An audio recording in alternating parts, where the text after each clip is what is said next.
Welcome to Mortgage Markets and More. I'm your host, Peter D'Angelo. I hope you're doing well at the end of the last week of January and first week of February. I know January felt like a very long month, so I'm sure we all were very glad when we saw that calendar flip over to February. We made it through. For those of you who were observing Dry January, welcome. I hope you now get to enjoy. But for us today, we're going to be talking about real estate. However, we're going to supplement quite a bit about some other things that have been happening with the economy that are certainly going to affect real estate. We did a data dump last week looking at December National Association of Realtors information about home sales. So I thought it only appropriate to spend a little bit of time talking about what's topical for real estate and then spend some more time talking about some of the things that are certainly going to affect real estate as we move forward. Real estate. Right now, it is an extremely competitive environment. We still have a very low amount of inventory, though we're seeing some progress. And I'm speaking more to my experience in the market here in North Jersey and surrounding markets. There's more inventory that is coming online. However, nowhere near what the demand is because there is such high demand for housing currently. A lot of prospective home buyers, people who are thinking about selling, but the rates are stopping them from taking that next step to listing their home. However, we are still averaging in the 6% range, and that's creating more affordability, which is certainly helping people to make their decision to list and helping people to start looking more seriously at buying their first home or buying their next home. All that being said, the interest rate environment could be a little more volatile as we move forward. The Fed met this past week, and again, they held their interest rates at where they've been for the past 4 meetings. So they're holding out to wait for more meaningful progress on inflation. Which brings me to my next point. There's a number of different inflation indicators. On Monday, we talked about the PCE, the Personal Consumption Expenditure. That's the Fed's preferred gauge for inflation, and it weights certain things differently and, in the Fed's opinion, gives a better look at inflation. Think of it this way. You've got large swaths of data, right? Data about how much the cost is for things like housing, energy, insurance costs, Medicare costs, at the grocery store, all of that.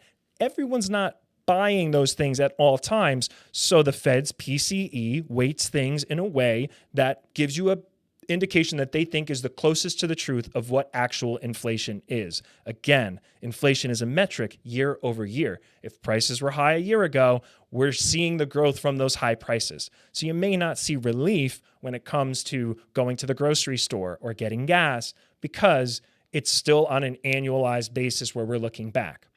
There are other different gauges of inflation. We talked on Monday about the Consumer Price Index, CPI. That's hotter. And then the CPI gets broken down where it starts to remove things like volatile commodities and goods like energy and some service industries. They get X food and energy means food and energy costs are removed from the calculus. And now that's what you see for the inflation gauge that the CPI provides. In addition to that, you have a number of different things. So if you're reading the news and you're saying, wait a minute, I just heard that inflation was here, but this is reporting inflation at this amount. All of these gauges are not created equally because the data gets interpreted differently. For example, today, the Atlanta Fed has their inflation gauge, which actually weighs more heavily in the housing sector, Medicare, medical care services rather, insurance costs. And for example, their December reading on inflation was 4.6%. That's radically different than 2.9 through the PCE that we looked at that the Fed uses as their inflation gauge. So all these things are not created equally. They do interpret the data differently. The Fed's holding out the rates. They need to see their inflation gauge reach closer to 2% before they start cutting interest rates. Cutting interest rates is stimulating to the economy, and the economy is still doing very well. As of recording of this, we have our jobs numbers for January, and that is a very important data point that the Fed looks at to see how inflation's going. So we're just going to run through some of the information. This is going to be a data dump, and then we'll talk about it in a little bit more detail and how this matters to you as a prospective home buyer or as a real estate agent or an attorney. The U.S. economy added 353,000 jobs in January, which surpassed the Dow Jones estimate of 185,000. That's a smashing through the estimate. The unemployment rate remains steady at 3.7%. For some additional color there, it's been said in the past that Jerome Powell, the Fed chair, has mentioned seeing unemployment reach somewhere around 3.9% would very likely create the relief in inflation that they would expect to see. Average hourly earnings increased by 0.6%, which is twice the monthly estimate, and wages jumped 4.5% year over year, which also broke through the forecast of 4.1. That means people are being paid 4.5% more on average, and they were expecting 4.1%. Higher wage growth is more of an indication of an inflationary environment. Job growth was widespread across a number of different sectors, including professional and business services, which added 74,000, healthcare, 70,000, retail trade, 45,000, and government, 36,000. The strong job gains, along with a faster than expected wage growth, indicate the solid state of the job market, and this may influence the Fed's decision to cut rates. The report also revised December's job gains to 333,000, which is an increase of 117,000 from the initial estimate. So we did have a cooler job number. That definitely helped the Fed when they were very soft with their language in December when they made their interest rate decision, which was to hold. And that created the environment that gave us a lower rate environment for a little bit.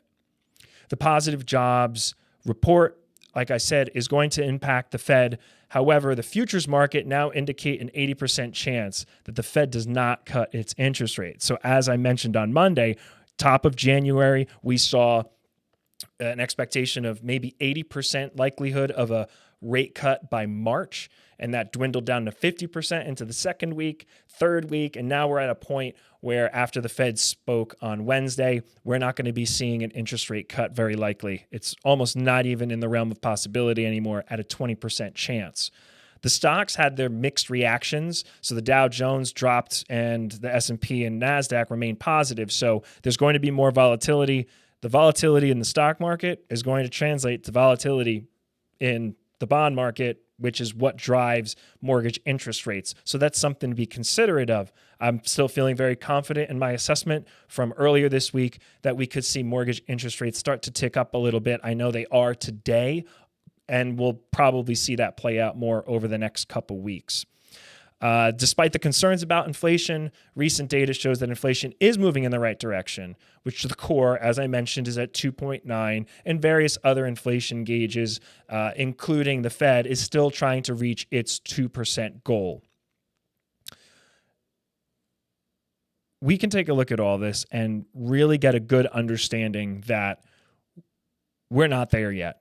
We're still a work in progress as far as inflation coming down. This is supposed to be about real estate. Why are we talking about all of this?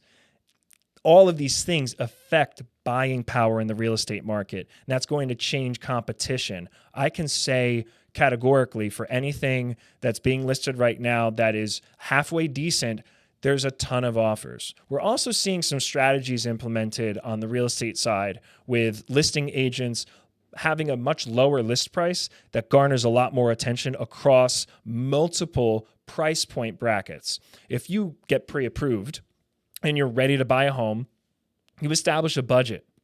You would establish how much you are going to be comfortable with either through your qualification or your personal budget, how much you're going to be comfortable with paying every month, and that's going to inform the maximum buying power that you have.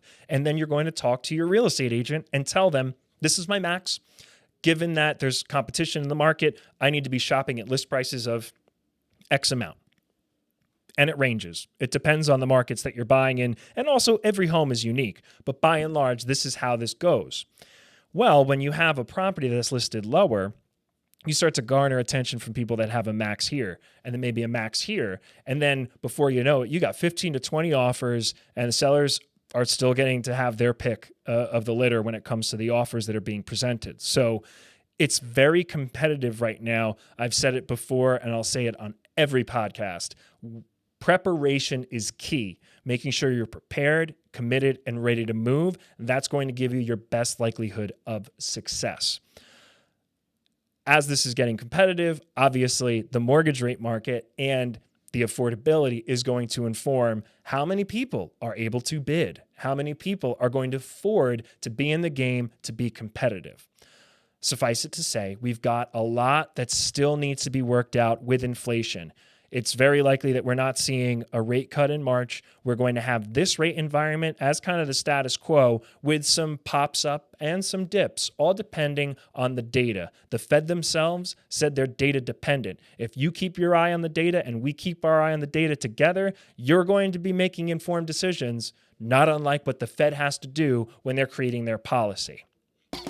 That's it for today. I hope you found this helpful and useful. I encourage you to like, subscribe, comment, reach out to me if there's anything that you'd like to hear about in particular, and please do share the show with anybody that you think would benefit. I appreciate you listening and hope you have a wonderful weekend. Take good care.